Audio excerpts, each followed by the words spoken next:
For a long time, I didn't speak.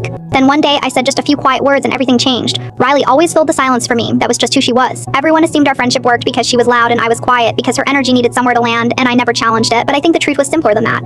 Riley saw someone who needed looking out for. I have selective mutism. It isn't fear or awkwardness. It's not that I don't want to talk. My thoughts are clear, complete, fully formed, but when the moment comes, my voice shuts down like a switch flipped without my permission. School was exhausting. Teachers tried at first, calling my name, waiting patiently. After a while, they stopped. You could feel their frustration hanging in the air. Other kids were less patient. Why are you so weird? Why don't you ever answer? They'd laugh before I even had a chance to try. Some thought I was stuck up. Some thought I wasn't smart enough to respond. Riley never asked why. She just dragged her chair next to mine in 3rd grade and said, "Hey, I'm Riley. You don't need to talk. I'll cover it." And she did. When I was picked last in gym class, she told everyone it was because I was secretly powerful and didn't want to reveal it.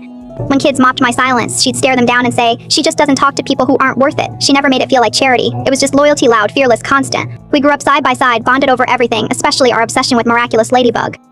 We rewatched episodes endlessly. Riley used to say I reminded her of Marinette not because I was confident or brave on the outside, but because strength doesn't always announce itself.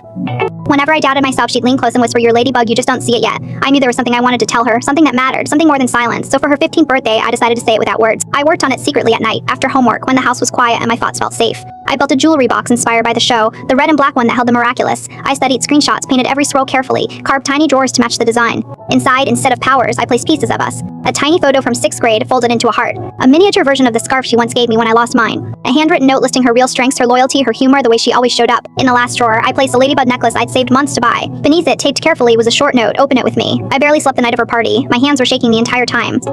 I waited until everyone left, and it was just the two of us, sitting on her bedroom floor like we had for years. I handed her the box without saying a word. She stared at it. "You made this?" she whispered, like she didn't trust reality. Her fingers traced the edges slowly, reverently. She opened each drawer, one by one, tears forming before she even realized they were there. Then she reached the necklace. She read the note. "Open it with me," she repeated quietly. I nodded. I lifted the necklace with trembling hands. My chest tightened, my throat burned, but this time I didn't back away. I spoke, barely above a whisper. "Thank you for never pushing me." Riley froze. Her hands flew to her mouth. Her eyes filled instantly. You talked," she said, voice breaking.